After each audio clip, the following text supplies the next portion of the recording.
தமிழ்நாடு காங்கிரஸ் கட்சியின் சட்டமன்ற கொறடாவாக அசன் மௌலானா செயல்படுவார் என்றும் சட்டமன்றத்தின் துணைத் தலைவராக முனிரத்தினம் செயல்படுவார் என்றும் கட்சியின் தலைவர் செல்வ பெருந்தகை தெரிவித்துள்ளார். தென்சென்னை மத்திய மாவட்ட காங்கிரஸ் கமிட்டி சார்பில் அகில இந்திய காங்கிரஸ் கமிட்டியின் முன்னாள் தலைவரும் நாடாளுமன்ற உறுப்பினருமான ராகுல் காந்தியின் 54வது பிறந்தநாள் விழா சென்னை தியாகராய நகரில் உள்ள தனியார் அரங்கில் நடைபெற்றது.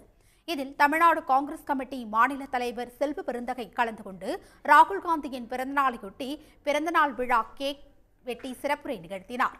அப்போது பேசிய அவர், தமிழ்நாடு காங்கிரஸ் கட்சியின் சட்டமன்ற கொறடாவாக அசன் மௌலானா செயல்படுவார் என்றும் சட்டமன்றத்தின் துணைத் தலைவராக முனிரத்தினம் செயல்படுவார் என்றும் தெரிவித்தார்.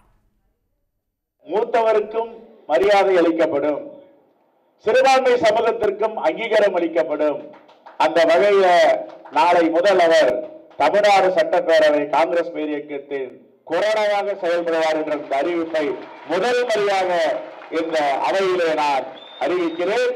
அதே போன்று சட்டமன்றத்தின் துணைத் தலைவராக மூத்த சட்டமன்ற உறுப்பினர் அண்ணன் முனிரத்தினம் அவர்களை உங்கள் முன் தென்சென்னை மாவட்டத்தில் அறிவிக்கிறேன். உடனுக்குடன் செய்திகளை தெரிந்து கொள்ள சன் நியூஸ் பெல் ஐகானை கிளிக் பண்ணுங்க.